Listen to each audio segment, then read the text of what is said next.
Welcome to the Superman Fan Podcast. My name is Billy Hogan, and I'll be your host. Before we begin our journey through the time barrier, please ensure that your red indestructible capes are securely fastened around your necks so that we can safely travel back through time and explore more Silver Age adventures of the Man of Steel.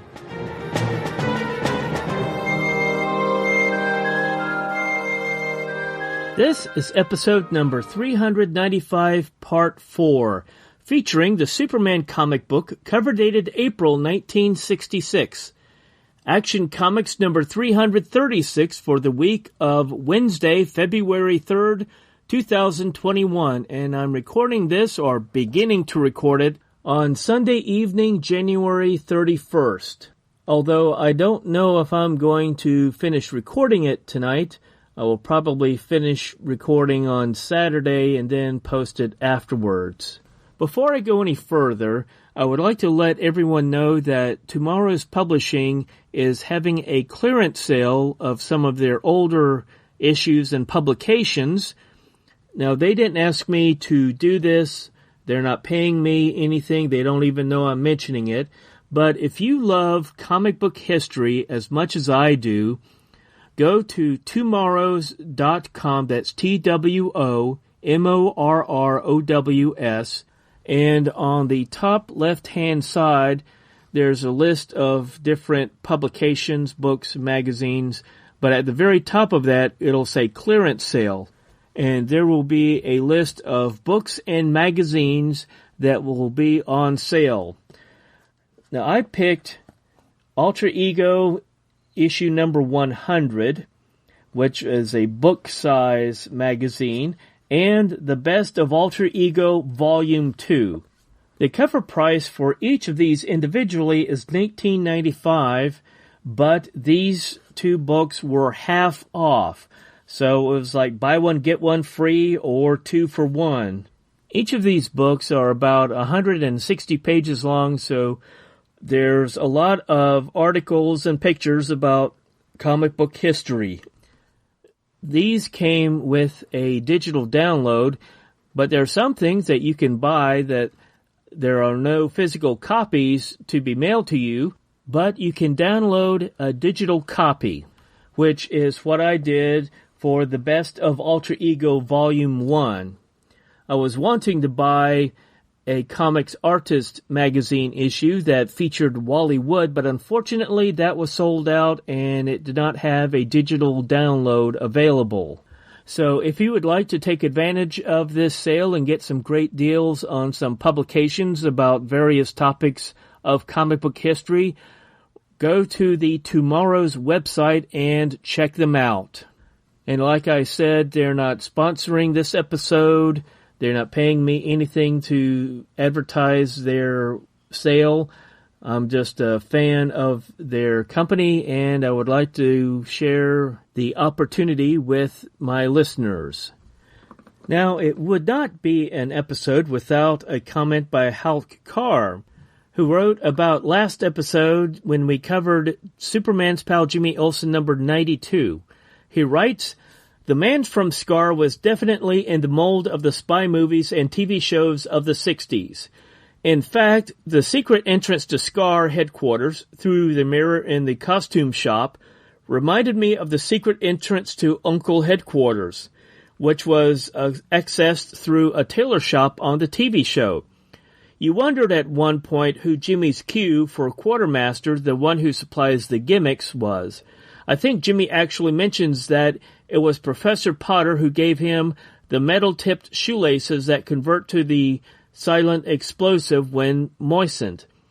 Professor Potter also supplied the gadgets from Superman's Pal Jimmy Olsen number 89, as referenced in this issue's letter page comment about the parachute flashlight. I thought it was odd that Superman couldn't find Scar headquarters at first because it was lead-lined.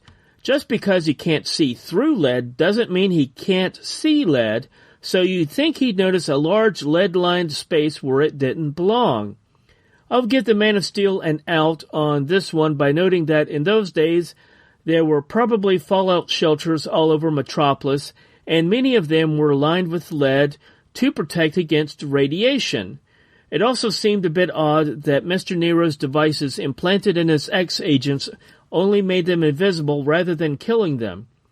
He was planning to wipe out the Earth with fire, but was reluctant to kill his henchmen? Comics code, I guess. In Jimmy Olsen's Journey to Nowhere, I found it interesting that Roban was under an artificial green sun since, in Superman number 155, cover dated August 1962, less than 4 years previous to this issue, Superman was powerless under a green sun, so the scientists who tried to transport might have ended up with an unpowered Superman who wouldn't have been able to help them. It was their good fortune that they ended up with Jimmy and the enlarging ray. In a side note, when he mentioned the Cap's Hobby Hints strip by Henry Boltinoff, it struck a chord. During the pandemic, my local newspaper has periodically published a supplement section of puzzles, crosswords, word searches, Sudoku, etc., including the Hocus Pocus puzzles where you have to spot the differences in two comic panels. Those were drawn by Henry Boltinoff and are still being used by newspapers today, even though he passed away in 2001. Thank you, Halk Carr, for your comment. I replied on the website, I remember watching The Man from U.N.C.L.E. as a young boy, although I don't remember anything about the series. I did have a toy gun that you could load with caps and a wallet that had a badge and ID card from U.N.C.L.E. Now, if you don't know what caps were, I don't know if they even sell them anymore.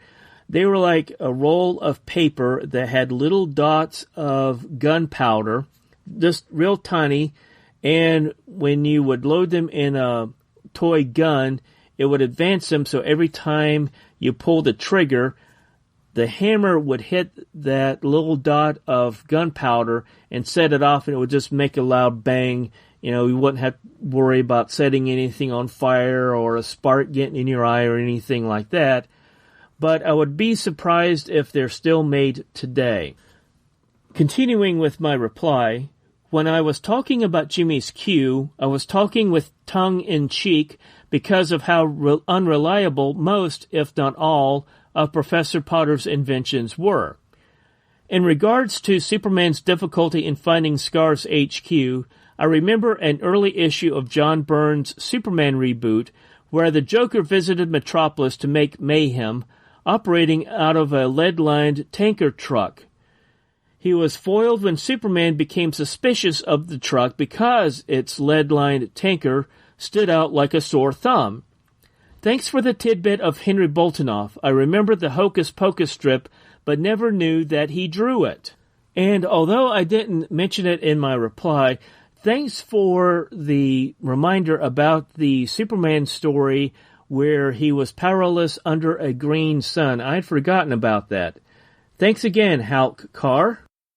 And now I want to review another comic book related book that I read. This time, the book is titled Carmine Infantino, Penciler, Publisher, Provocateur, by Jim Amash with Eric Nolan Wethington.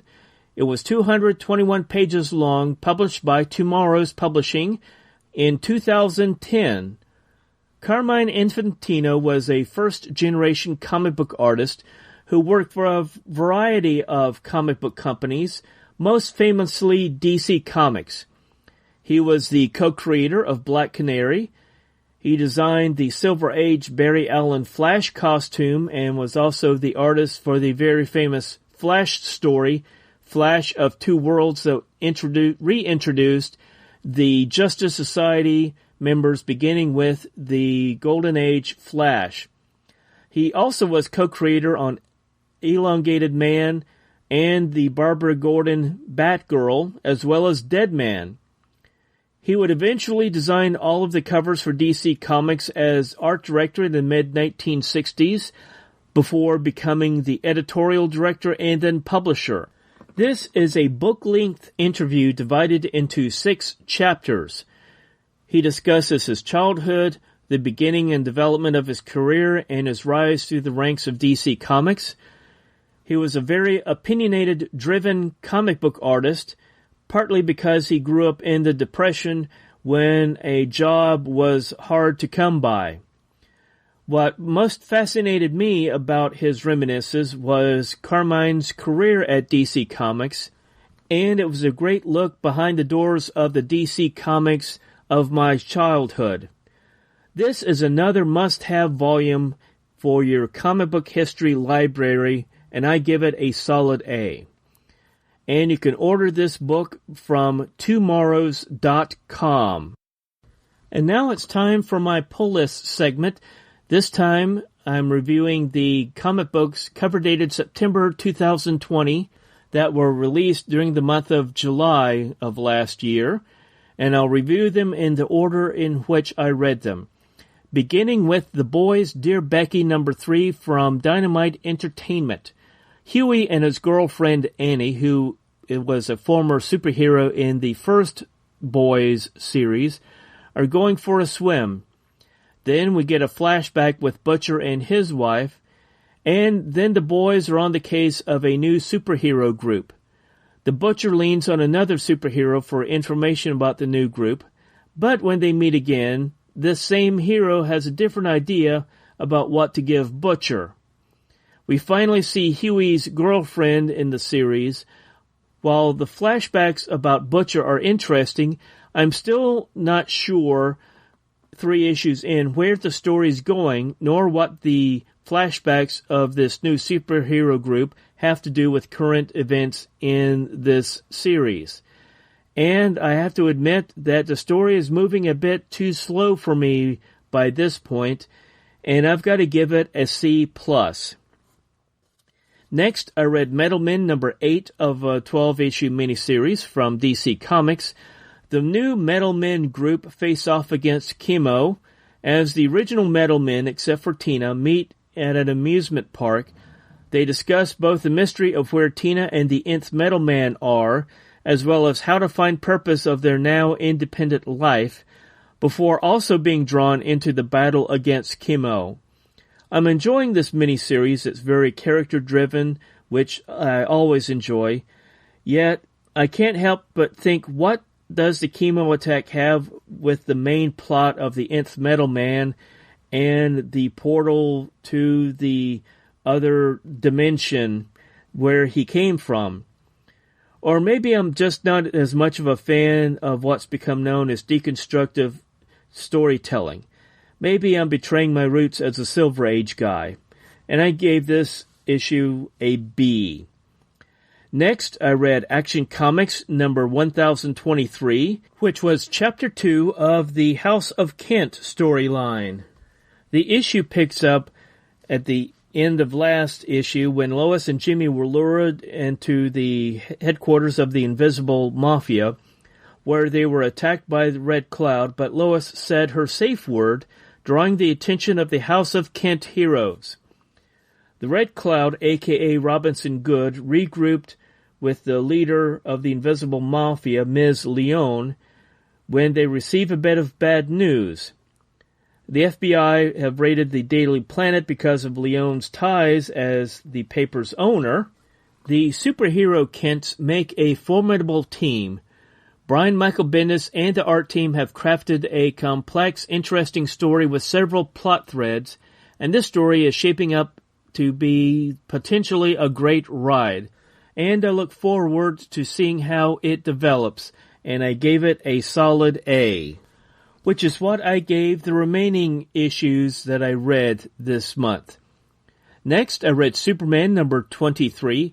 Agent Bissett fulfilled her mission with Mr. Bones, director of the DEO, in securing a magical artifact when the DEO is attacked by Leviathan several weeks ago in story time, with unexpected results for her.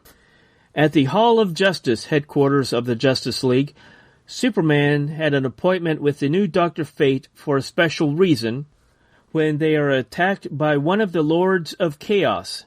It was a surprisingly personal story where the Man of Steel shows what makes up Superman, a care for others, and he's always concerned about doing the right thing. Next, I read Usagi Yojimbo Color Classics number 4 of 5 from IDW. Usagi continues to share his story of his life with his friend Jin as they drink sake at an inn. Usagi continues the story of his life from the time a group of bandits attempted to extort food and supplies from his village to his service to Lord Mifune, who survived an assassination attempt, leaving Lord Mifune no choice but to declare war against Lord Hikiji, who was behind the attempt. This battle results in Lord Mifune's death, and that's how Usagi became a Ronin, which is a masterless samurai. This issue ends with a short story of Usagi versus a kappa, which is a Japanese imp or demon. Usagi enjoys the hospitality of an elderly woman and promises to repay her hospitality by protecting her son from the kappa, because she expects her son to visit soon. And the story ends with a twist ending. I'm really enjoying these reprints of the earliest Usagi Yojimbo stories. We see his courage and bravery first against a band of bandits who attempt to extort food and supplies from his village, then during the battle, including his final act of loyalty for his fallen lord. The battle sequence is one of the best I've read in comic books, and I love how Stan Sakai can create a story with great twist endings. Next, I read Usagi Yojimbo number 10, also from IDW. Usagi does not feel welcome in his home village because he continues to wear the Mon crest, signifying his loyalty to his late Lord Mifune, especially when Lord Hikiji now controls the area after winning the battle against Lord Mifune. The issue ends with an article about the importance of the Mon, or crest, in Japanese life. That's one of the things I enjoy about Usagi Yojimbo.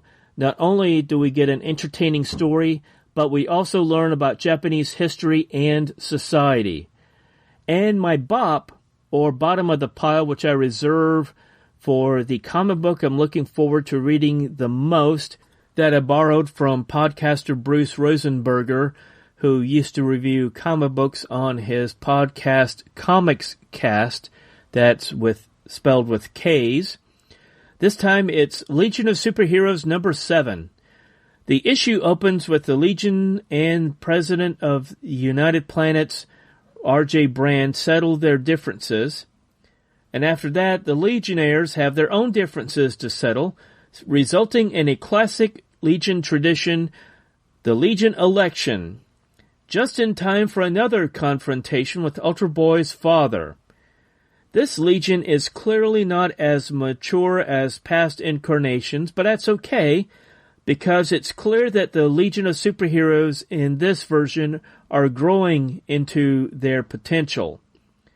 Brian Michael Bendis also includes another Legion staple, the interpersonal relationships among the Legionnaires. And that wraps up my pull list segment for this episode. After a promo for another comic book podcast, we'll begin looking at Action Comics number 336. Okay, I'm going to do the promo now. Really? Finally. Okay, let's do the promo. What do you mean, let's do the promo? I'm the one who has to do it. Well, get on with it then. Okay, here we go.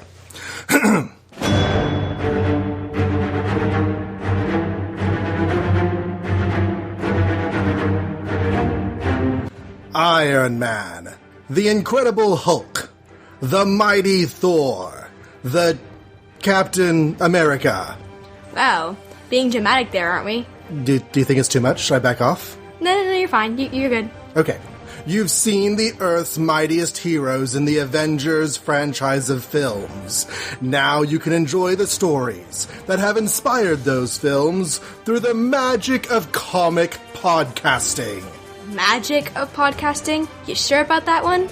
Well, yeah, because, we're awesome. Like, magic. Only without actually seeing any magical things. Just go with it. Okay. Don't forget to tell them what we're actually doing on the show. Oh yeah, okay. So join Lily Wilson, the awesomest teenage comics fan in the world.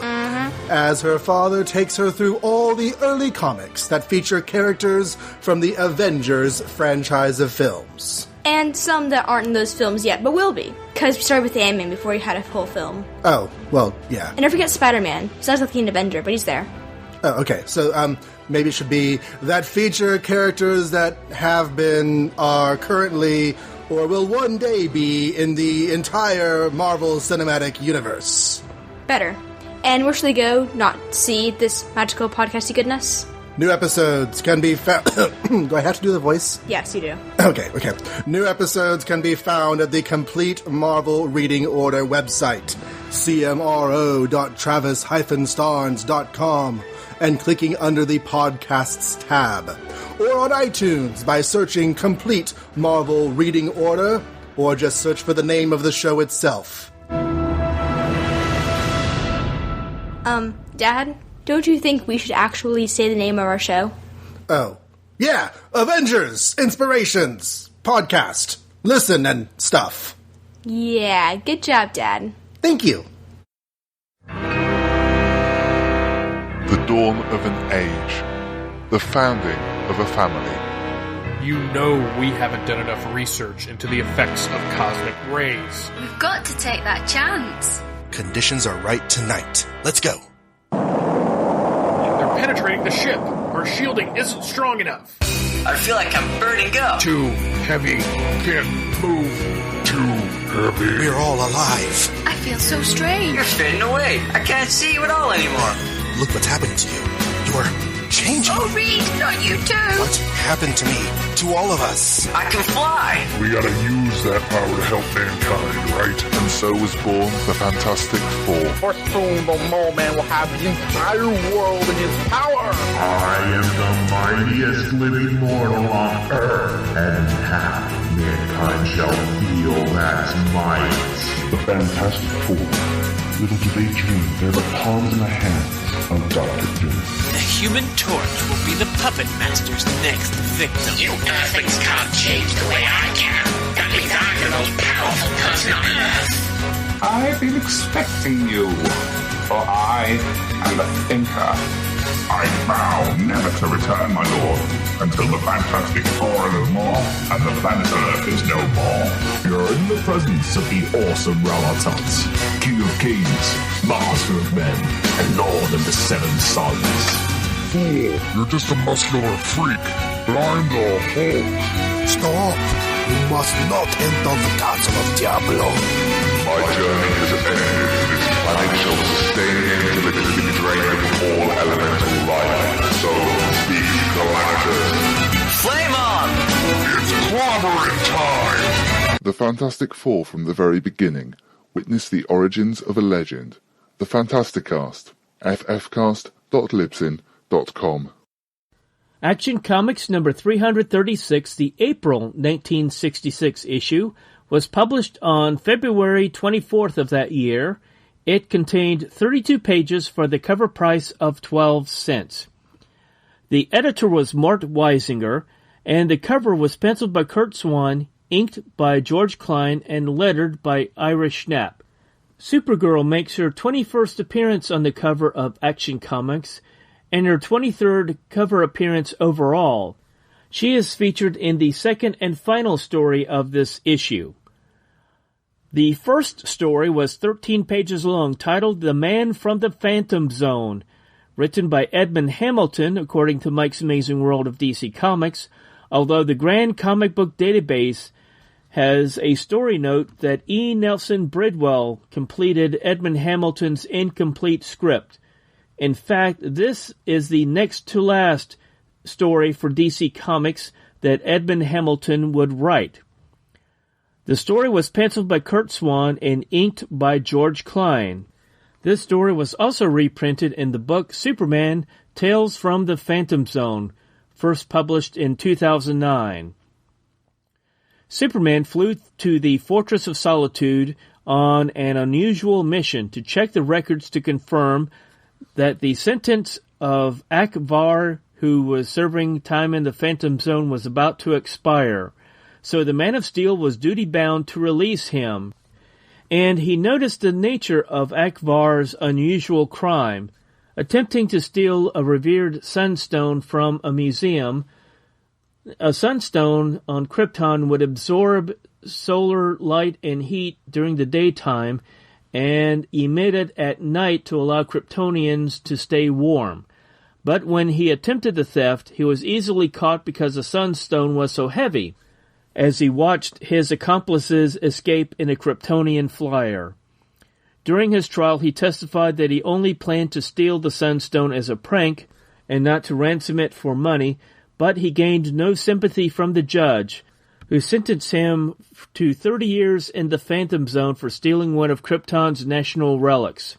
He was welcomed to the Phantom Zone by Jax Ur, who had destroyed an inhabited moon of Krypton, and General Zod, who had attempted to conquer Krypton with an android army, and Crew L, who had developed an arsenal of forbidden weapons. Akvar was surprised to learn that he was able to communicate telepathically, and also that these criminals in the Phantom Zone were proud of their crimes. Superman briefly activated the Phantom Zone projector to allow Akvar to leave the Phantom Zone without allowing any others to escape. Obviously, Akvar was relieved to be solid again, and excited about having superpowers in Earth's environment until the Man of Steel explained that according to Kryptonian law, all prisoners released from the Phantom Zone were required to return to their home city. In Akvar's case, his home city was Kandor, but at first he refused until Superman threatened to zap him with a green kryptonite projector. Its lead case would shield the Man of Steel if he had to fire it. Akvar finally agreed, but asked to first be allowed 20 minutes to see the wonders of Earth, going so far as to swear a sacred Kryptonian vow that he would return to the city of Kandor. Superman allowed him since no one ever broke the vow, which could only be taken once in a lifetime. Akvar proved true to his word and returned to the Fortress of Solitude after flying around Earth at super speed. Then both Superman and Akvar shrunk down in size and parachuted into the bottle city of Kandor. Akvar wondered if anyone would remember him, and soon got an answer when an older Kandorian man told him that Kandor did not welcome criminals. The Man of Steel reminded the gentleman that Akvar had served his sentence and was once again a free citizen of Kandor. Akvar felt that no one would ever accept him, but Superman attempted to encourage him, advising him to prove he had reformed by going to college or learning a profession. Akvar was eventually welcomed by a few men, Vasquar, Bren Burr, and Kol Ibo. They welcomed him because Akvar had never revealed that they were his accomplices and never forgot him because of it. A relieved Akvar looked up some other old friends, but things didn't go so well when he met his old girlfriend, Surma Sen, who is now 30 years older, because the Phantom Zone prisoners did not age in a zone. She was now married with 2 grown children and asked Akvar not to bother her again. Akvar walked to a park and was surprised to see who he thought was the Man of Steel, dressed in Kandorian fashion. The man introduced himself as Van Z, who makes his 11th appearance in a Superman story, and his niece Thara. She recognized him as a recently released Phantom Zone prisoner, but was interested in asking him about life before Krypton exploded. Since Van Z had an appointment, he left his niece with Akvar. He described the aerial sports like sky planing, which was like water skiing in the sky. Suddenly, he was surprised to see a flying man in Kandor. Akvar recognized him as his old friend Bren Burr. Vasquar lifted the building of a museum off its foundation so Kol Ibo could steal a sunstone. He was invulnerable to the ray guns of the security, and the 3 superpowered thieves brazenly walked through Kandor with their loot. Some citizens overheard the super crooks say they tried to steal the sunstone years ago, and so they began searching for Akvar, believing that he had given his old cronies superpowers. Thara quickly hid Akvar in her uncle's house. Meanwhile, a posse was organized, using telepathic hounds to tune in on his brainwaves via a brainwave tapes in Kandor's police records. As Thara and Akvar neared Vanzi's home, Akvar felt his mind being probed, thanks to his years in the Phantom Zone where everyone communicated telepathically. Thara realized the telepathic hounds were on his trail and thought she'd heard the baying in the distance. She told Akvar to get away as quickly as possible, advising him, instead of concentrating on his destination, to concentrate on Kryptonian heroes like Zimra the Archer, or Val Khan the Winged Man, or Drew Marr the Monster Slayer. When the posse approached Thara, the hounds lost his trail, and she was able to convince him that she was unaware of Akvar's whereabouts. Suddenly, the telepathic hounds picked up Akvar's thoughts again and went on their way. Thara feared that he would be unable to think about his location. On the next page, we have a full-page public service announcement, What's Your BQ, or Brotherhood Quotient?, written by Jack Schiff, drawn by Bernard Bailey, and lettered by Irish Knapp. The quiz promoted the Brotherhood Week of February 20th to 26th, 1966. In today's current climate, we could probably use the same thing. On the top half of the next page, we have an ad where the AMT cat features the Dragula hot rod with Grandpa Munster from the TV show The Munsters. On the bottom half of the page, we have a DC House ad featuring Flash number 160, an 80-page giant featuring stories of the fastest men alive. Flash, Kid Flash, The Golden Age Flash, and Johnny Quick. On sale February 10th. And now back to our regularly scheduled story. Thara followed the posse to find Akvar at a deserted cabin. The posse was nervous about trying to arrest him if he had superpowers. To prove he was a normal Kandorian, Akvar punched a nearby rock, succeeding in only bruising his knuckles. Thara used her handkerchief to bandage his hand, so, proving his innocence, Akvar was free to go and returned to Vanzi's home. Later, a man named Ganlar arrived at the Kandor police headquarters with information leading officers back to the cabin where Akvar had been found earlier in the day. Ganlar asked them to knock off a chip of the rock with the butt of their stun gun. When they failed, Ganlar informed them that the rock was actually pelinite, a plastoid substance able to absorb tremendous shocks without harm. Next, they examined the bloodstains using special goggles and revealed that there was not blood but red dye spots, forcing the police to conclude that Akvar had fooled them, and so they issued a new alert to arrest him. Ganlar promised to let the people of Kandor know about it. After police left, Superman snuck around the cabin after secretly having returned to Kandor to investigate the events he had seen on his Kandorian monitor. Inside the cabin, the Man of Steel found the real stone with Akvar's real bloodstains, which proved that Akvar had been set up by his old pals. Suddenly, a hand holding a stun gun swung down, knocking out Superman. Kyle Ibo tied up the unconscious Man of Steel while Bryn Burr flew away to get the effigies they would use that night, and reminded Kyle Ibo not to forget his disguise. Kyle Ibo, in full disguise, drove to the Kandor public square with Superman knocked out in the back of his car. As Vaz Quar, disguised as Ganlar, talked to the crowd, and everyone agreed that they should conduct a Quilloran, a traditional mock trial on Krypton. A disguised Bryn Burr manned the top of the truck and hit a control, activating the effigies inside. Effigies of Akvar, Superman, and others walked out of the truck thanks to energy tubes which were crossed around their chests, powering the effigies. One of the effigies was a judge, another was Thara, as well as others representing Kandorian policemen who also served as witnesses. Vaz Quor, a.k.a. Gan-Lar, acted as prosecutor and asked the crowd for their verdict. They all delivered the unanimous verdict of guilty, sentencing the effigy of Akvar to the Phantom Zone forever.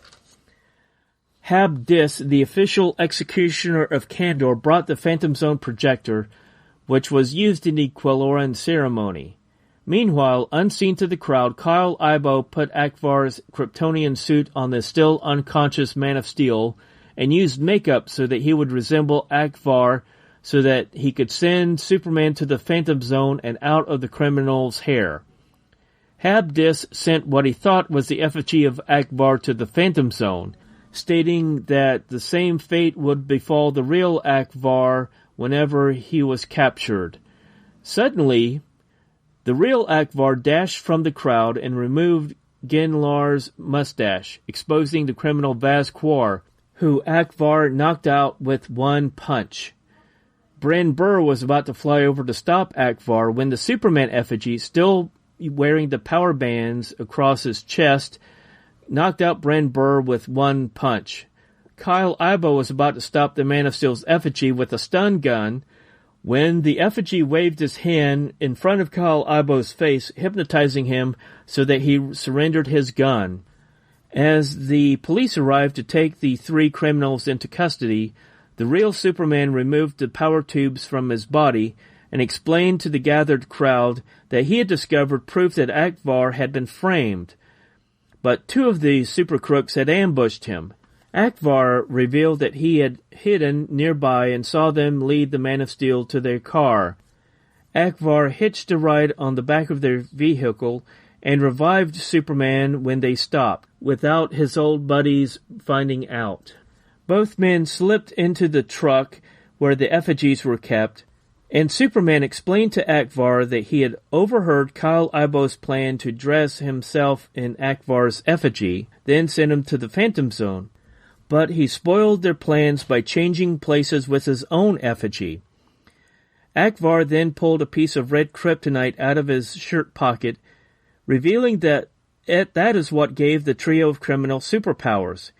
He confessed that he'd used his time on Earth looking for weapons to use against Superman when he saw a piece of red kryptonite on a remote mountaintop. He had forgotten that it would not affect the Man of Steel, but himself instead. Superman revealed that he had already been exposed to that particular piece of kryptonite, so it would not affect him again, but it caused Akvar to transfer one superpower to someone if he touched them.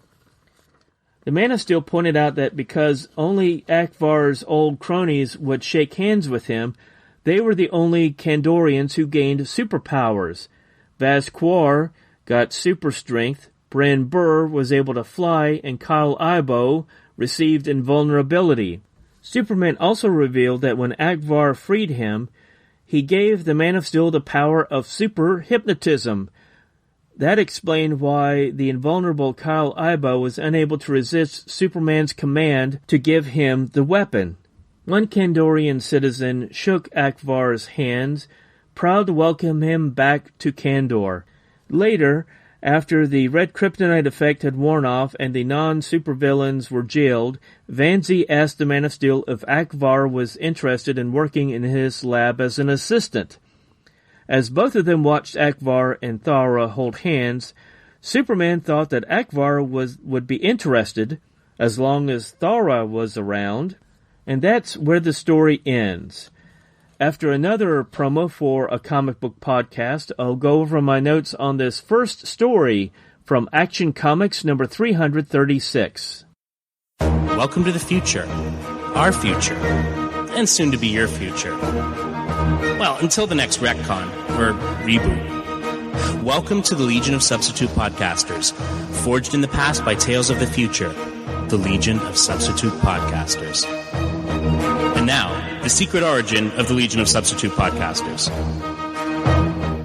You know, someone should do a podcast about the Legion of Superheroes. Yes. Yes, they should. We should ask the guys at CGS to do it. But aren't they kind of busy? Oh, no. It would be a great idea. I'm not so sure about this. I mean, they have the weekly podcasts they do. They are planning all their con appearances, setting up interviews with comic talent, scheduling the next Super Show, and restocking the bar for their next anniversary episode. Oh, come on. It'll be an easy sell. Let's go in and tell them about it.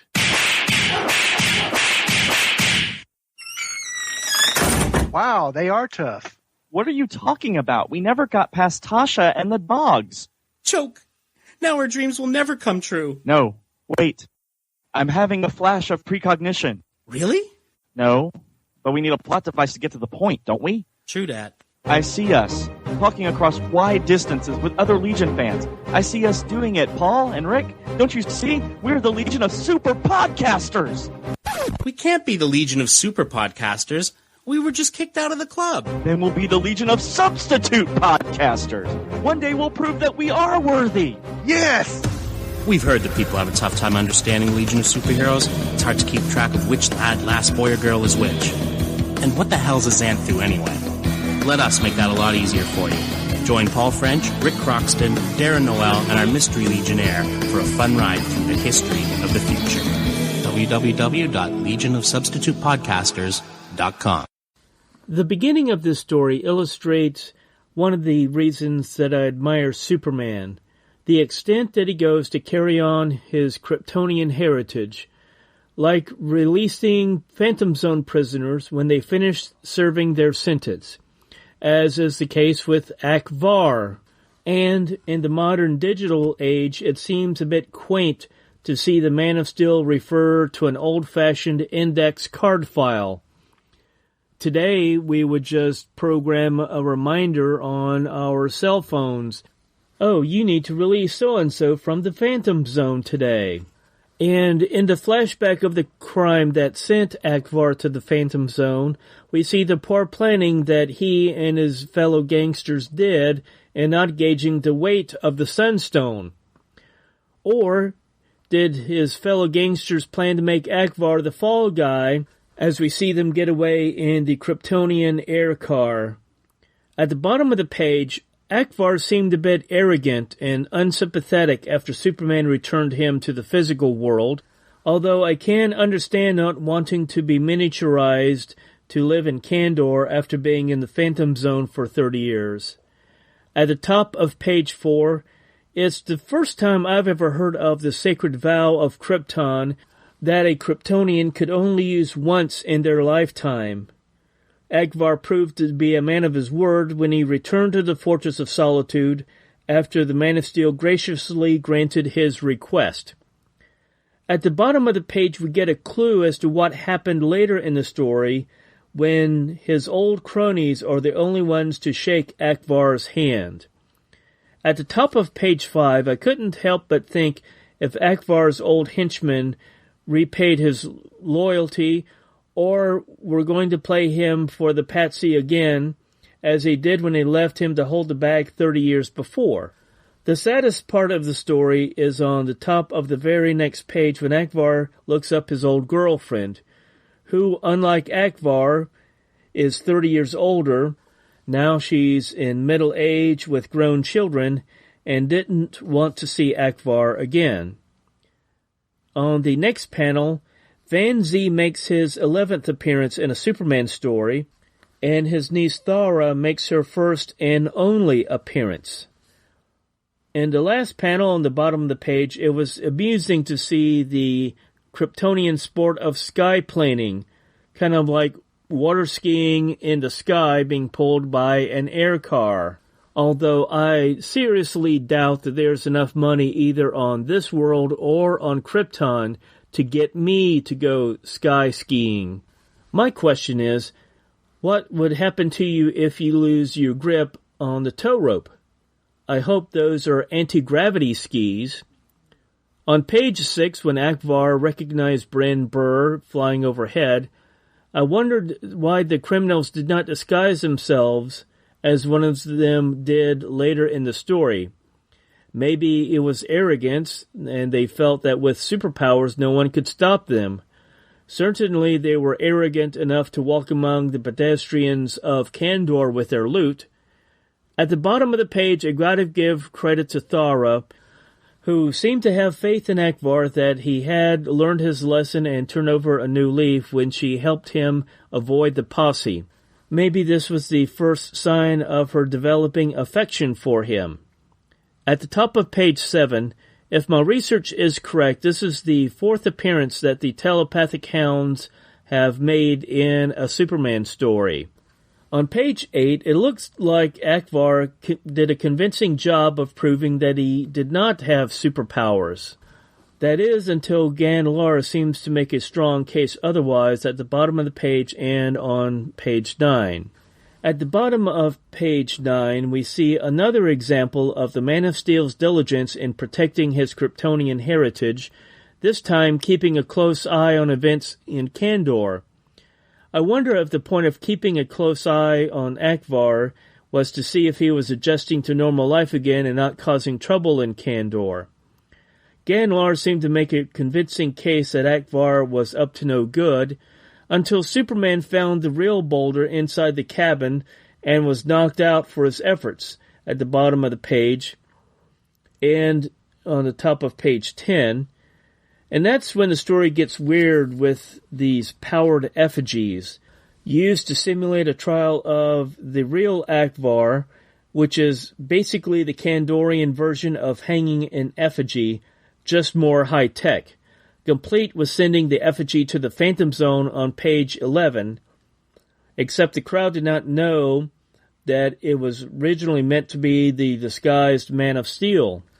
On page 12, Akvar showed his true colors when he exposed the criminal Vaz Quar.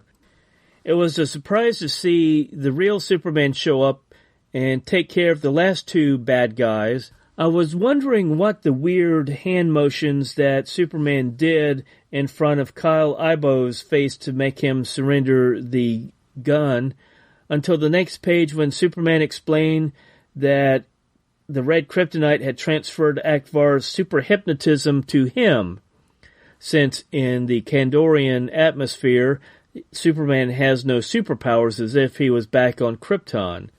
At the bottom of the page, Akvar proved that he had completely reformed when he explained how he freed the Man of Steel. The biggest plot hole in the story is at the top of page 13 when Akvar pulled the red kryptonite out of his pocket. Why wasn't the men that shook Akvar's hand affected the same way that Akvar's former henchmen were, especially when the narrator caption at the top of the last story panel said that the effect wore off later? I have to credit Akvar for being man enough to admit that he was looking for a weapon to use against Superman at the beginning of the story to prevent having to be miniaturized and returned to the bottle city of Kandor. His plan wound up backfiring, however, causing him nothing but trouble. But eventually he proved that he had indeed reformed, as we see Akvar and Thara together in the last panel of the story. This is not the only appearance that Akvar will make. He will make an appearance in the title Superman Family, which would combine the titles of Jimmy Olsen, Lois Lane, and the Supergirl stories that would move eventually to Adventure Comics into one title about 10 years later, when Akvar would be Flamebird to Van Z's Nightwing. Except for a few crazy Silver Age tropes about the characters explaining the overcomplicated way that they solved the problem or the crime, it was a great mystery tale. Plus, I always usually enjoy stories involving Kandor, and I give this story a B+. After a promo for another comic book podcast, we'll take a look at the Metropolis mailbag from Action Comics number 336. But she does take kryptonite. She does find that the force field gives out, thankfully just in time, after she buries the kryptonite in the heart of an asteroid. Mm-hmm. And then she goes back home to the orphanage where her friends are all like, "Haven't you got a boyfriend, Linda? What's wrong with you, Linda?" I am a robot, beady beady Is there beep. something wrong with you, Linda? There is the real Linda. Excuse me, beady beady beep. But she also says, "I don't have a boyfriend. I got 2 boyfriends. I got my space boyfriend and my underwater boyfriend. And they're both from Canada. You'll never meet them. You don't know them. They're not from here. One's green and the other one has a fishtail. And for the first time in history, the my boyfriend's in Canada excuse is not only true, it's absolutely believable.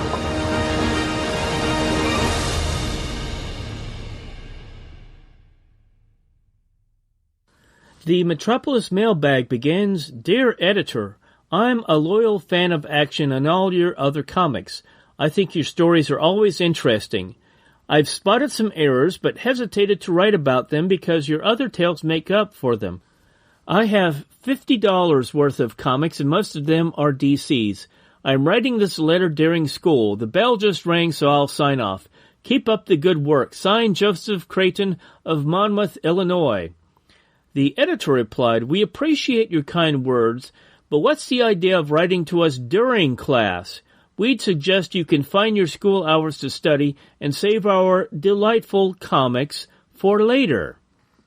Dear Editor, recently I was watching a TV show called Let's Play Post Office, in which the contestants have to guess the senders of fictional messages. They had one telegram which said, Lost clothes and phone booth, returning to Krypton. I was surprised to see this on a game show. The answer was Superman, as if you didn't know. Signed, John Andrud of Fargo, North Dakota. The editor wrote, Thanks for the intelligence, but did they explain how he could return to Krypton when it no longer exists? Dear Editor, what I want to know is, what's so special about those mags of yours? What do you have in them? Originality, sure, so you blaze new trails that other publishers follow. So what? What's the big deal with your enthralling stories and their surprise endings? Or your thorough and interesting characterization?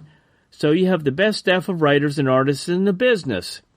What does that mean? Nothing, except that your competitors are knocking themselves out trying to match you and not succeeding. I can take your mags or leave 'em, but I'll take 'em. Signed, Oliver Hastings of Lima, Ohio. The editor responded, And what's so great about our fans, except they're bright, loyal, and true blue? Dear Editor, I heard recently that there will be a new Superman series on TV. Is this true? If so, when will it be on the air? Signed, Ted Mason of Billings, Montana. The editor wrote, The new animated Superman series is scheduled to debut on the CBS network in September. And I remember watching that Superman TV show on Saturday mornings. In fact, if I'm not mistaken, I have a DVD collection of at least the first season, if not the whole series. Dear Editor, why is it that every time anything far out happens to Superman, either a physical or a mental change, it's always caused by red kryptonite? Doesn't anything else affect him in weird ways? Signed, Joe Simpson of Alameda, California. The editor replied, Yes, but what it is and how it affects him is something we're saving to surprise you with in the next issue. That's an interesting teaser. Dear Editor, here's one reader who finds your 2- and 3-part stories refreshingly short after what Brand I has been doing. Their stories always seem to drag out over 8 or 9 issues, and instead of ending it cleanly, they get into another adventure in the same story. That's why I've dropped those mags. I just can't stand their endless serials, which are really interminable soap operas. Signed, Ed Franklin of Chicago, Illinois. The editor wrote, Be assured that when we reach the end of a story, it'll end. Anyone who wants a soap opera story can read DC's romance mags. Dear Editor, I read a lot, and I've found many superheroes going all the way back to ancient times. I've also come across heroes with secret identities, such as the Scarlet Pimpernel. But I've been unable to find a superhero with a secret identity before Superman. As far as I can tell, the Man of Steel was the first to combine these two features, right? Signed, Bill Davison of Oshkosh, Wisconsin. The editor responded, Right, Superman blazed the trail that others followed. As usual, DC was there first. Dear Editor, I was amazed by your imaginary story of the duel between Superwoman and Superboy. When I started it, in the last issue, I figured the ending would have Superboy trained as a crime fighter and becoming a great hero. It was a real shock to see him turn out to be a first-class rat and lose his superpowers. Once again, DC has done the unexpected and given us a tale of truly classic proportions. Signed, Clyde Tucker of Tulsa, Oklahoma.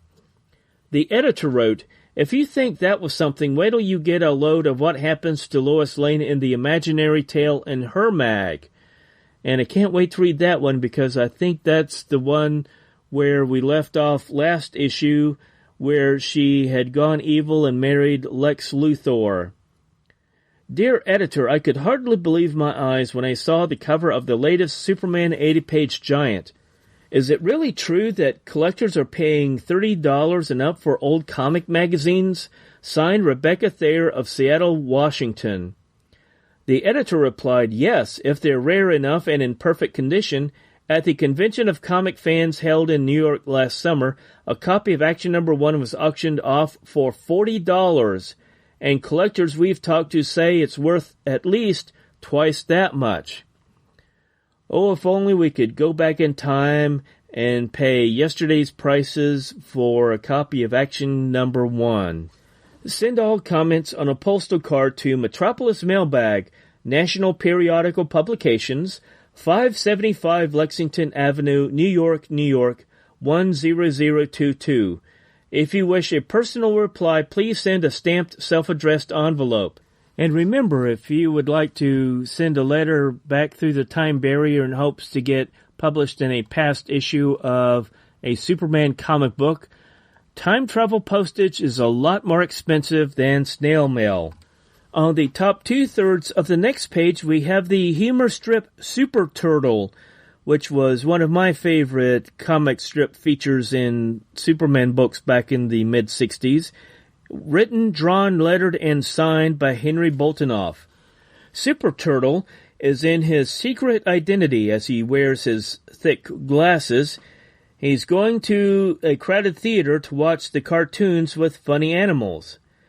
The theater is so crowded that he has to sit behind a column. But that's not a problem if you have X-ray vision. On the bottom third of the page, we have a DC House ad featuring Tomahawk number 104, featuring the story The Fearful Freak of Dunham's Dungeon, plus a combat classic, Take Me Alive. After another promo for a comic book podcast, we'll take a look at the Supergirl story in Action Comics number 336. Why do you think superheroes are so important? People need heroes because they need somebody to inspire them, something to aim for, somebody to try to be like.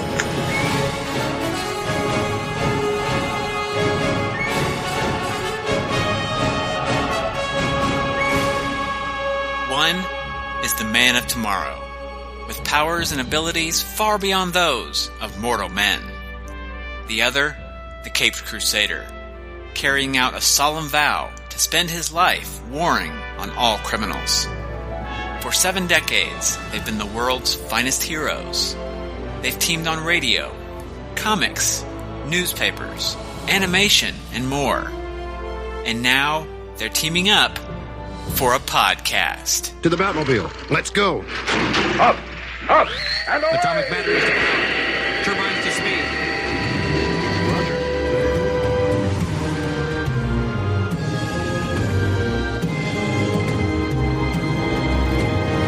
Superman and Batman celebrates more than 70 years of the world's finest team, with randomly chosen stories featuring the Man of Steel and the Dark Knight. Superman and Batman, featuring your 2 favorite heroes in one podcast together. Find it today at GreatKrypton.com. The Supergirl story in this issue was 11 pages long, titled The Forbidden Fortress of Solitude, written by Otto Bender and drawn by Jim Mooney, and lettered by Milt Snapin. This was Supergirl's 147th appearance. We pick up the story from last issue when Supergirl won the crown as Miss Cosmos, which was presented by Prince Jack Thal. Then the Maid of Might is awakened by the 3 servant girls who had bandaged faces. They revealed that they had been previously chosen as Miss Cosmos and warned her of Prince Jack Thal's reward. Their beautiful faces had been disfigured. Suddenly he destroyed them with his ray gun for their betrayal.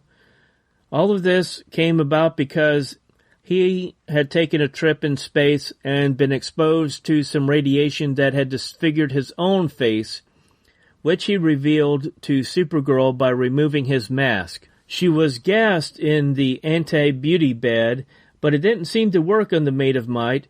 She seemed unaffected by the gas as she destroyed the anti-beauty bed and returned to Earth, only to discover that the effects had merely been delayed by her invulnerability, and her beauty was distorted. She immediately flew to the Fortress of Solitude to get Superman's help.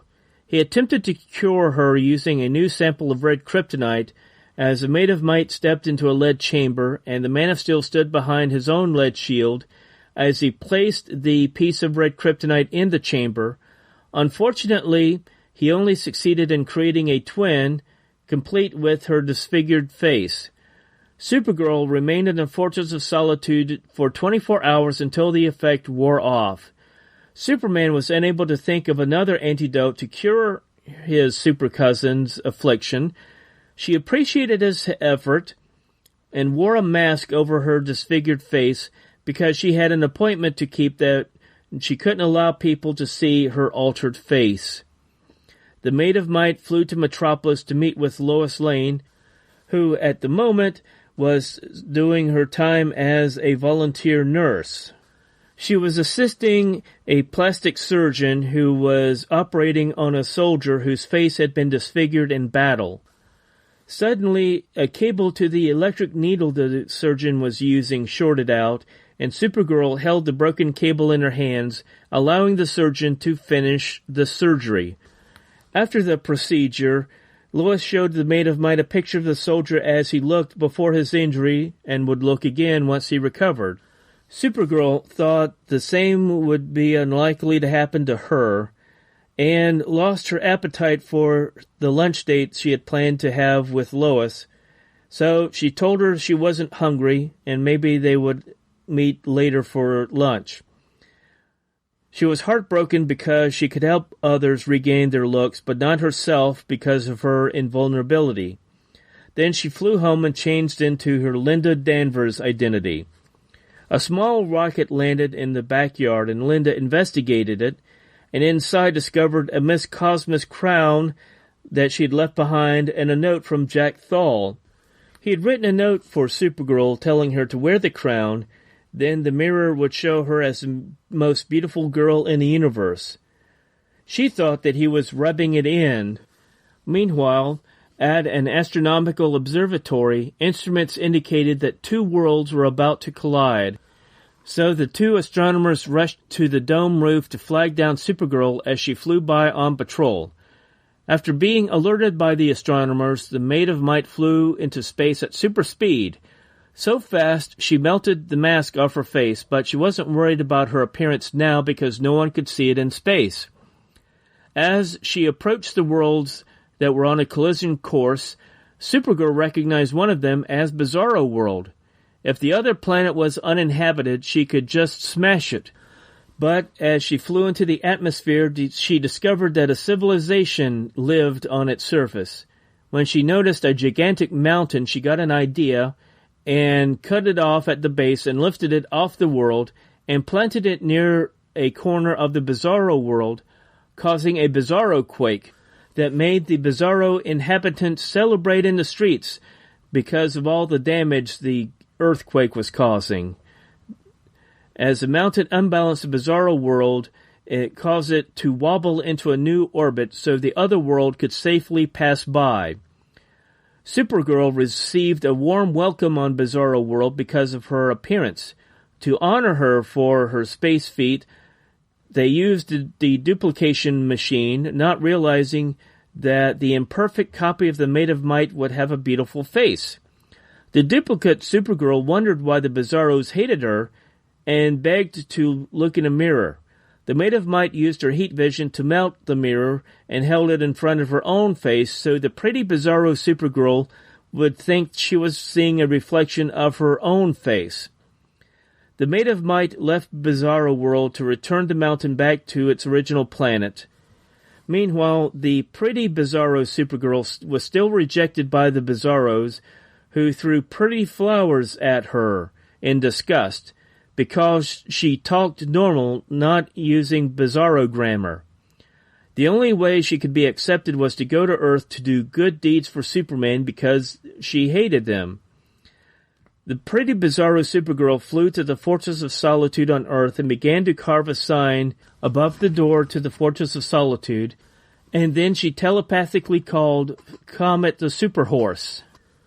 Comet arrived and noticed that the Maid of Might looked and talked like Supergirl, but didn't think like her, but he decided to play along.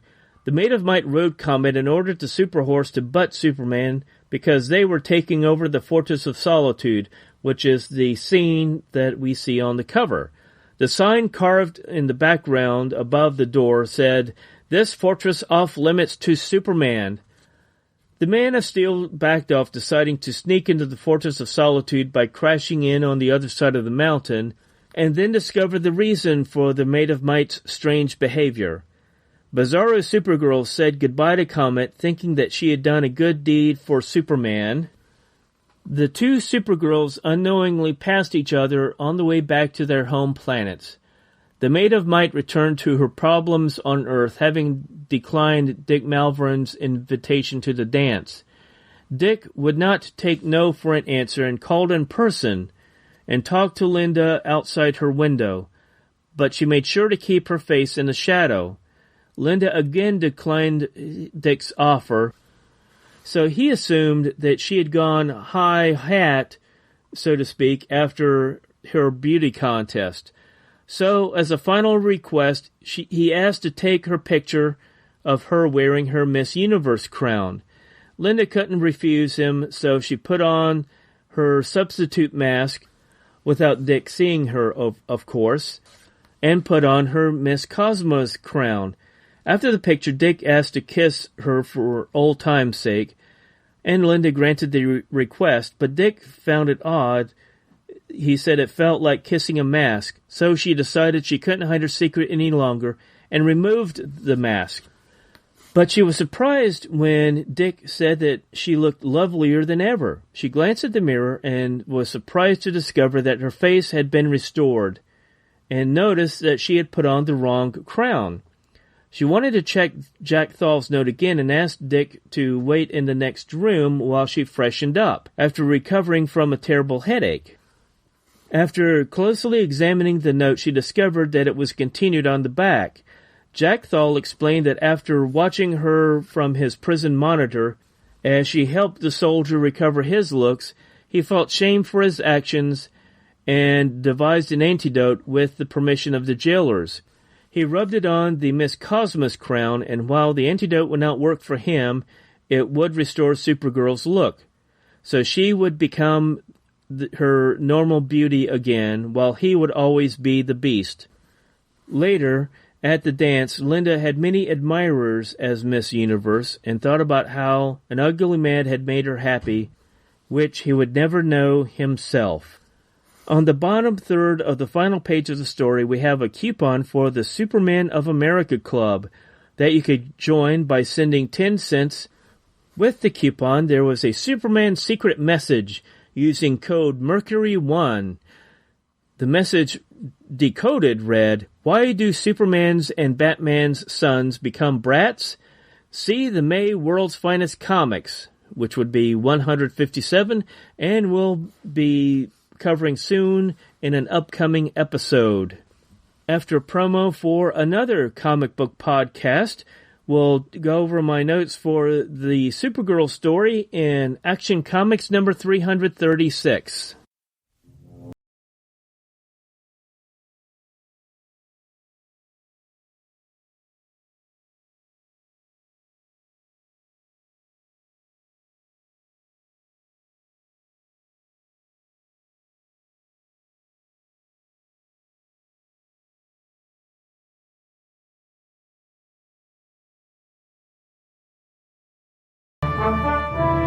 come with me now on a fun journey. A journey that will take us many years into the past, where a long time ago, character Superman first graced the pages of Action Comics. But there was technology more advanced, and it brought forth a race of moviegoers, men and women like ourselves, but advanced to the absolute peak of human entertainment. They wanted to see their character adapted in other media. They made him the Man of Screen.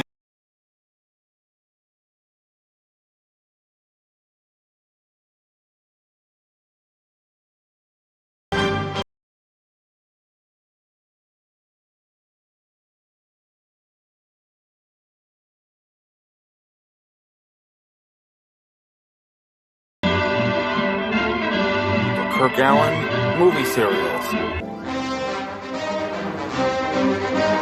Superman and the Mole Men. The 1950s television series, The Adventures of Superman. The Christopher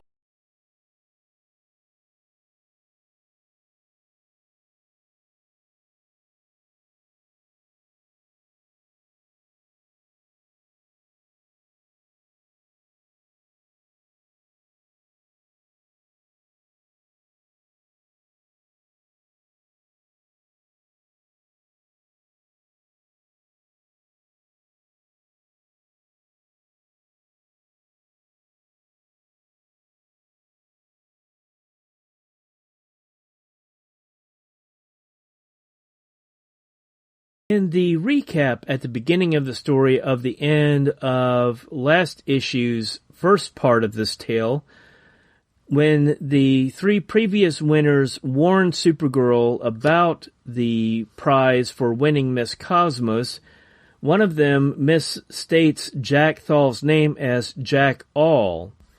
On page 3, I understand why Supergirl would go to her super cousin for help, but I'm surprised they would try using red kryptonite, because even if it worked, it would only be a temporary fix, when the exposure to the red kryptonite effect would wear off in 24 to 48 hours.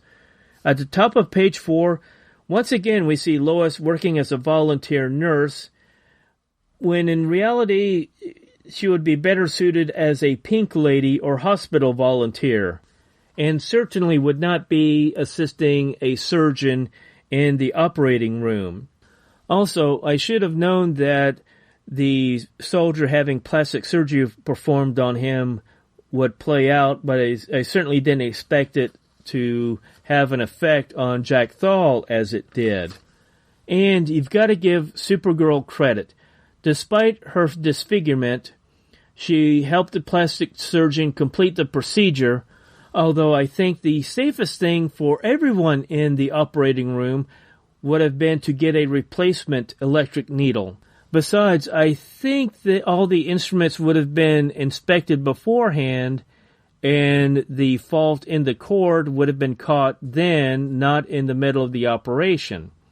On top of page 5, it did seem that Jack Thal was rubbing it into Linda Danvers when she found the crown and note in the small rocket which landed in her backyard, although I'm surprised it didn't create a scene with the neighbors, but Linda could always have said that it was probably someone's model rocket that accidentally landed in her yard.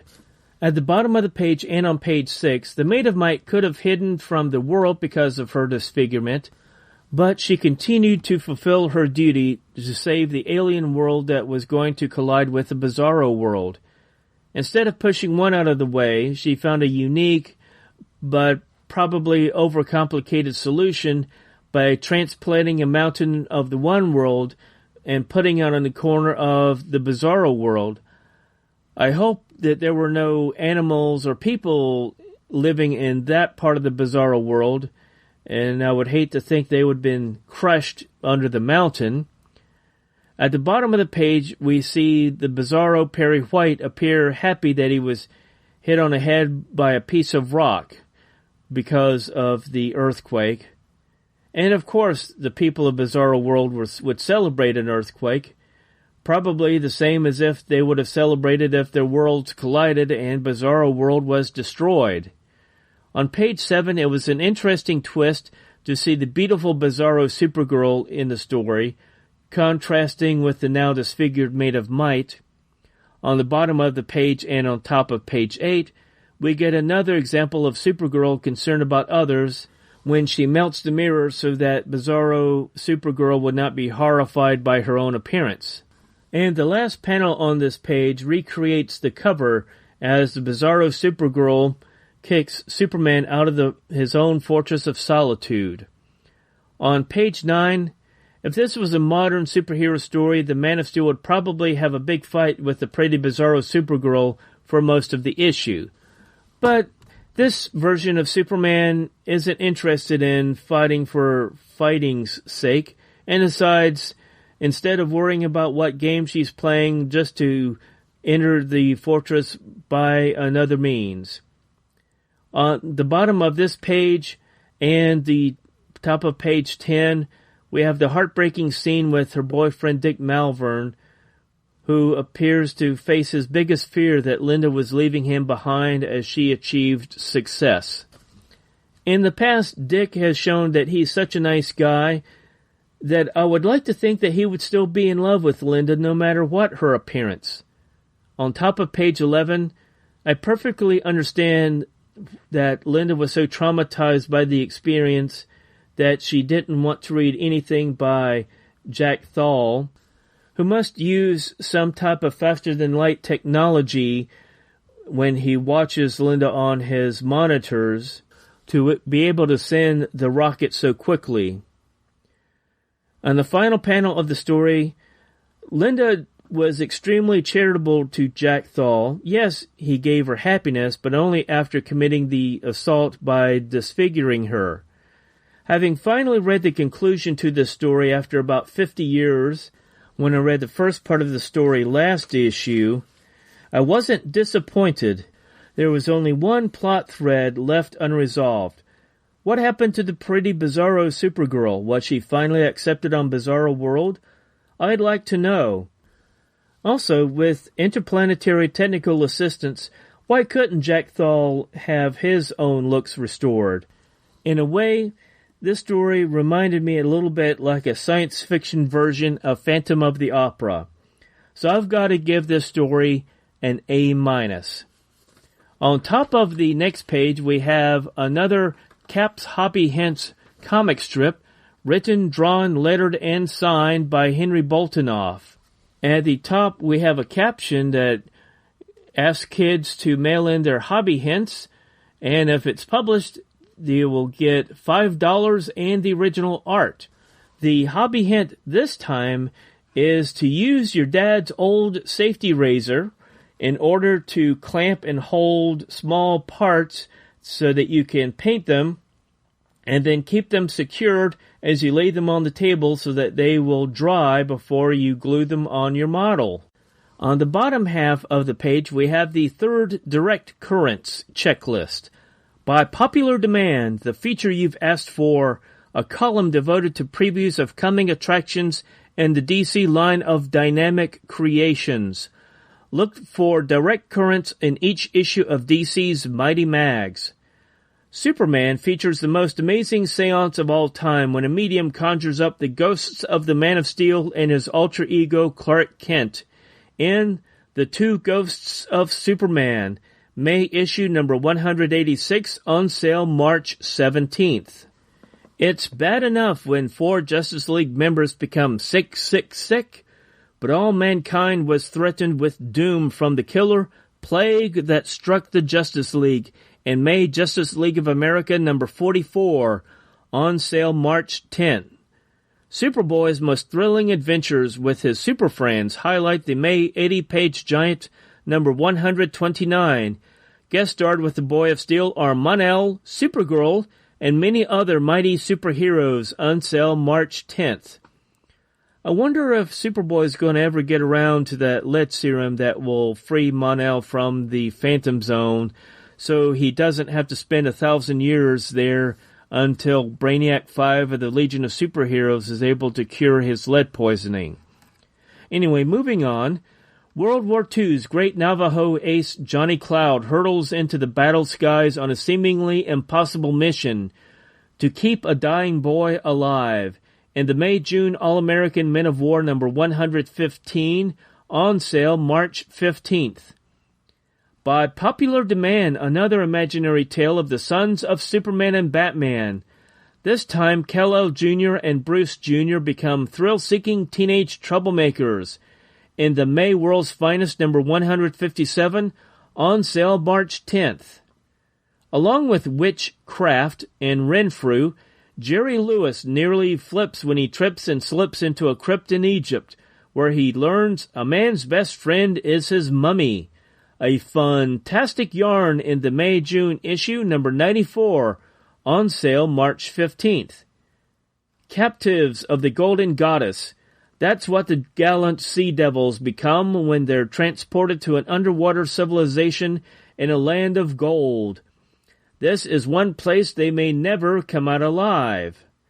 May-June issue number 29, on sale March 15th. A teenage revolt at Harrison High brings DC's junior superheroes to battle a sinister hot rod king who uses high school dropouts as dupes for crimes. In the May-June Teen Titans number 3, on sale March 22nd. DC's newest battle star, Captain Hunter, becomes more like an animal than a human as he searches for his dead twin in the savage jungles of Vietnam, and battles no news medium would reveal. May Our Fighting Forces number 100, on sale March 22nd. And that wraps up our look at Action Comics number 336. After another promo for a comic book podcast, we'll take a look at elsewhere in DC Comics and all the other DC titles which carried the April or April-May 1966 cover dates. Beautiful as Aphrodite. Wise as Athena. Stronger than Hercules. Swifter than Mercury. Explore the 75-year history of the Amazon princess with Wonder Woman, Warrior for Peace, a monthly podcast available on iTunes, Stitcher, and at wonderwomanwarriorforpeace.wordpress.com. Elsewhere in DC Comics, 32 other titles carried the April or April-May 1966 cover date. And we begin with February 1st, with the publication of the April-May issue of The Adventures of Bob Hope number 98, edited by Murray Boltinoff with a cover drawn by Bob Oxner, featuring the story Cool Hot Rodder. Next, we have the April-May issue of The Atom number 24, featuring the 29th appearance of the Ray Palmer Atom, edited by Julia Schwartz with a cover penciled by Gil Kane and inked by Murphy Anderson, featuring the story The Atom, Destruction of Earth. Next, we have the April-May issue of Challengers of the Unknown number 49, which featured their 55th appearance in the Silver Age, also edited by Murray Boltinoff, with a cover drawn by Bob Brown featuring the story The Tyrant Who Owned the World. And finally, for this date, we have Our Army at War number 166, featuring the 84th appearance of Sergeant Rock in Easy Company. This issue was edited by Robert Conagher with a cover drawn by Joe Kubert, featuring the issue's first of two stories, titled Half a Sergeant. Published around February 3rd, along with Superman number 185, we have Falling in Love number 82, edited by Jack Miller with a cover drawn by Win Mortimer. All three stories are featured on the cover. For Sale, One Yearning Heart, Never Used, Bitter Moment, and I Couldn't Make Him Stop. And finally, for this date, we have Wonder Woman number 161, edited by Robert Conagher with a cover penciled by Ross Andrew and inked by Mike Esposito, and it featured the issue's first of two stories titled The Curse of Cleopatra. Published on February 8th, we have Blackhawk number 219, the 111th issue published by DC Comics, edited by George Kasdan, with a cover penciled by Dick Dillon and inked by Blackhawk co-creator Chuck Quidera, featuring the issue's first of two stories titled El Blackhawk Peligroso. Next, we have the April-May issue of G.I. Combat number 117, featuring the 33rd appearance of the Haunted Tank, in an issue edited by Robert Kanigher and with a cover drawn by Joe Kubert, featuring the story Tank in the Icebox. Next, we have the April-May issue of Hawkman number 13, featuring the 30th appearance of the Silver Age Hawkman. The issue was edited by Julia Schwartz with a cover drawn by Murphy Anderson, featuring the story Quest of the Immortal Queen. And finally, for this date, we have the April-May issue of Young Romance number 141, edited by Jack Miller, with a cover drawn by Tony Abruzzo, featuring the issue's third and final story, Funny Bunny. Published around February 10th, along with Superman's Girlfriend Lois Lane number 64, we have The Flash number 160, featuring the 59th appearance of the Barry Allen Flash in an 80-page giant, edited by Julia Schwartz, with a cover penciled by Carmine Infantino and inked by Murphy Anderson, featuring stories involving the fastest men alive, Flash, Kid Flash, the Golden Age Flash, and Johnny Quick. Next, we have Girls Love Stories number 118, edited by Jack Miller, with a cover penciled by Frank Giacola and inked by Bernard Sachs, featuring the issue's fourth and final story on the cover, My Secret Love. And finally, for this date, we have Our Fighting Forces number 99, edited by Robert Kanigher, with a cover drawn by Joe Kubert, featuring the first appearance of Captain Hunter, who starred in the issue's first story titled No Mercy in Vietnam. Published around February 15th, we have the April-May issue of Star-Spangled War Stories number 126, also edited by Robert Kanigher, with a cover drawn by Joe Kubert, featuring the first of two stories on the cover titled You Can't Pin a Medal on a Gorilla, which are some smart words to live by. We also have the April-May issue of Sugar and Spike number 64, edited by Sheldon Mayer, who also draws the cover, featuring the story Baby Heroes. Next, we have the April-May issue of Tales of the Unexpected number 94, featuring the 7th appearance of the Green Glob, and an issue edited by Jack Schiff, with a cover drawn by Murphy Anderson, featuring the story The Monster Mayor USA, and the first story featuring Automan in Bodyguard to a Blonde. Published around February 17th, we have House of Mystery number 158, edited by Jack Schiff, with a cover drawn by Jim Mooney, featuring the third appearance of Dial H for Hero in Dial V for Villain. And Martian Manhunter makes his 120th appearance in The Origin of the Diabolu Idolhead. Next, we have the April-May issue of Metal Men number 19, and they make their 24th appearance in an issue edited by Robert Kanigher, with a cover penciled by Ross Andrew and inked by Mike Esposito, featuring the story The Man-Horse of Hades. Next, we have Secret Hearts number 111, which features all three stories on the cover: Don't Trust Your Boyfriend, In Love with You, and Reach for Happiness, Chapter 2. And finally, for this date, we have Superboy number 128, edited by Mort Weisinger, with a cover penciled by Kurt Swan and inked by George Klein, featuring the story The Twilight World of No Return.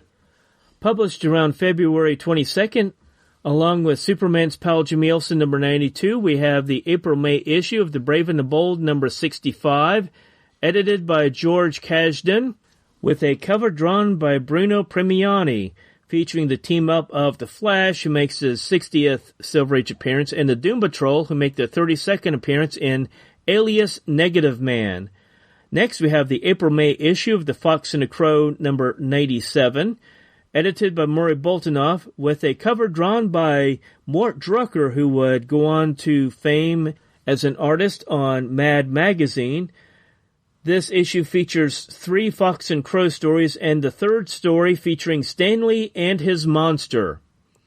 Next, we have Girls' Romances number 116, edited by Jack Miller, with a cover penciled by Mike Sikowski and inked by Bernard Sachs, featuring the issue's third and final story titled My Divided Heart, and the issue's first story, How Can He Love Me Now?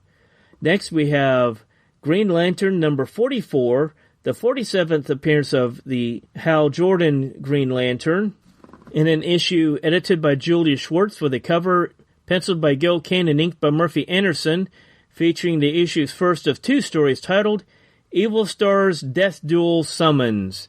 And finally, published around February 24th along with Action Comics number 336, we have Adventure Comics number 343, edited by Mort Weisinger with the cover penciled by Kurt Swan and inked by George Klein, featuring the first story, starring the Legion of Superheroes in their 72nd appearance in The Evil Hand of the Luck Lords.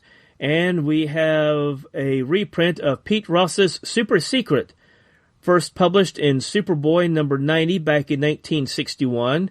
This is the famous Superboy story where Pete Ross discovered Superboy's secret identity and kept that secret from his best friend Clark Kent.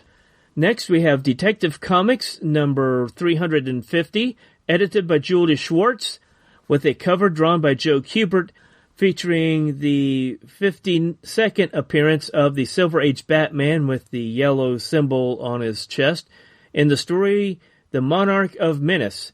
And we have Elongated Man in his 32nd appearance in Green Lantern's Blackout. Next, we have the April-May issue of Heartthrobs number 101, the 54th issue that DC published of the title, edited by Jack Miller. The artist is unknown, but the Beatles are featured in the background. The issue features the third of three stories on the cover, Secret Life, Secret Love. Then the first story, The Man in My Future, plus a new column in this title called You Can Be Beautiful. And our final issue this month is Strange Adventures number 187, edited by Jack Schiff, with a cover drawn by J. Scott Pike, featuring the first appearance of the Enchantress in The Enchantress of Terror Castle, and the issue's third and final story titled The Weirdest Prison on Earth. And that wraps up all of the DC titles that were published with the April or April-May 1966 cover date. Next episode, we'll take a break from covering the year 1966 for our annual Superman year-end review, this time looking at Superman published in 2020. Then we will return to our look at Superman comic books in 1966 with the Superman Family comic books cover dated May 1966. Part 1 will feature World's Finest Comics number 157. Part 2 will highlight Superman number 186. Part 3 will feature Superman's Girlfriend Lois Lane number 65. And Part 4 will highlight Action Comics number 337. As we continue to follow all of the health precautions, let's be sure to take care of each other out there.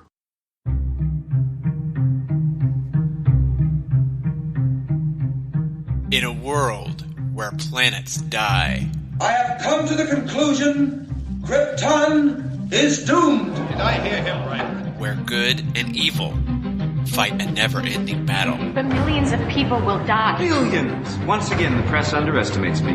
One man will become a hero. Every world needs its heroes, Clark. They inspire us to be better than we are. And they protect us from the darkness that's just around the corner. One man will rise to the challenge. Look, up in the sky, it's a bird. It's a plane. One man will wear spandex. Well, one thing's for sure, nobody's going to be looking at your face. Mom? Well, they don't call them tights for nothing.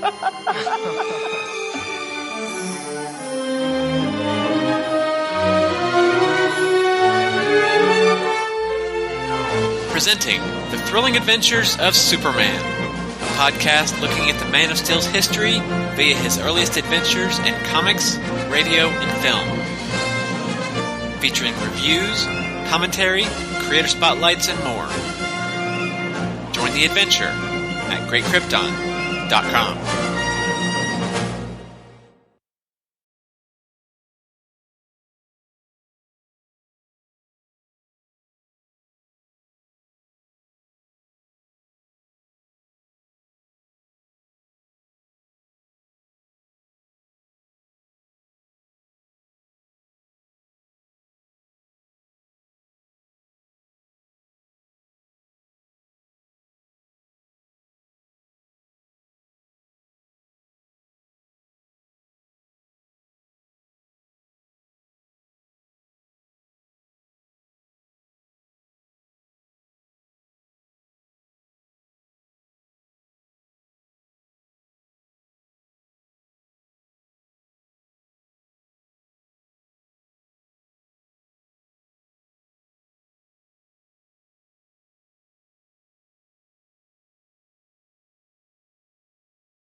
Available on iTunes and at goldenagesuperman.libsyn.com.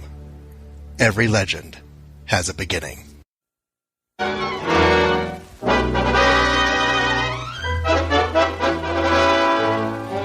This is the official podcast for the Library of American Comics and Eurocomics.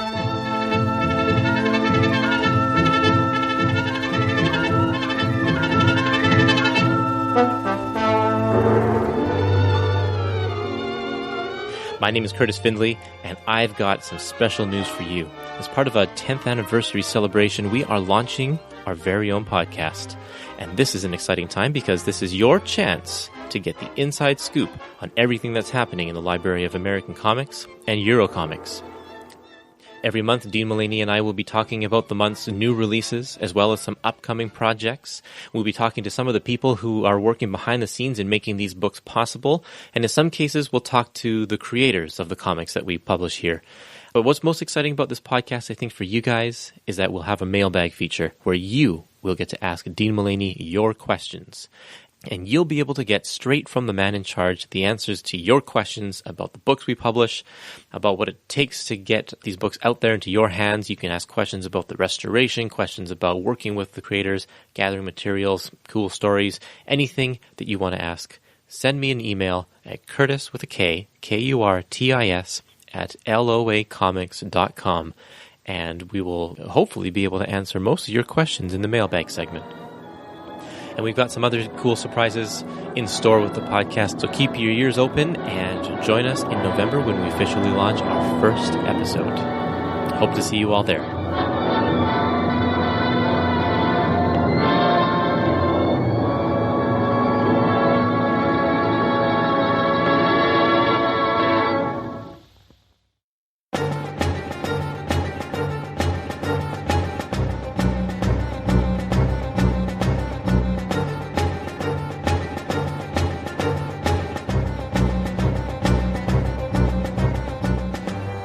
Thanks again for joining me for another trip through the time barrier to explore more Silver Age adventures of Superman.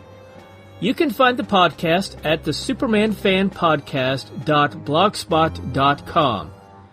Please leave a comment at the bottom of each episode, or you can send an email to supermanfanpodcast@gmail.com. Unless you request otherwise, I look forward to reading them on a future episode. The Superman Fan Podcast is a proud member of the League of Comic Book Podcasters and the Comics Podcast Network. The theme music for the podcast is titled Plans in Motion, composed by Kevin MacLeod, part of the royalty-free music library at Incompetech.com. You can join the Superman Fan Podcast group and page on Facebook, and follow the podcast on Twitter at Superman Podcast. You can also follow the podcast on Flipboard, Medium, Stitcher, and Tumblr. Episodes are also available on iTunes and most other podcast aggregators. Superman and all related characters, including the art shown on the podcast, are trademark and copyright of DC Comics. the publishing unit of DC Entertainment, a Warner Brothers entertainment company owned by Time Warner. Any art shown is for entertainment purposes only, and I make no claim of ownership on them. If you're interested in my artwork, go to wayfarercomics.wordpress.com, where each week I will upload a new piece of art. Click on the Art Commissions tab for more information if you're interested in having me create a piece of artwork for you. If you're interested, send me an email to wayfarercomics@gmail.com. And I hope you join me again next week for more Silver Age adventures of the Man of Steel. And remember, don't forget to wear your red indestructible cape. Last, but most importantly, thanks to Jerry Siegel and Joe Shuster, creators of Superman. And hey, let's take care of each other out there.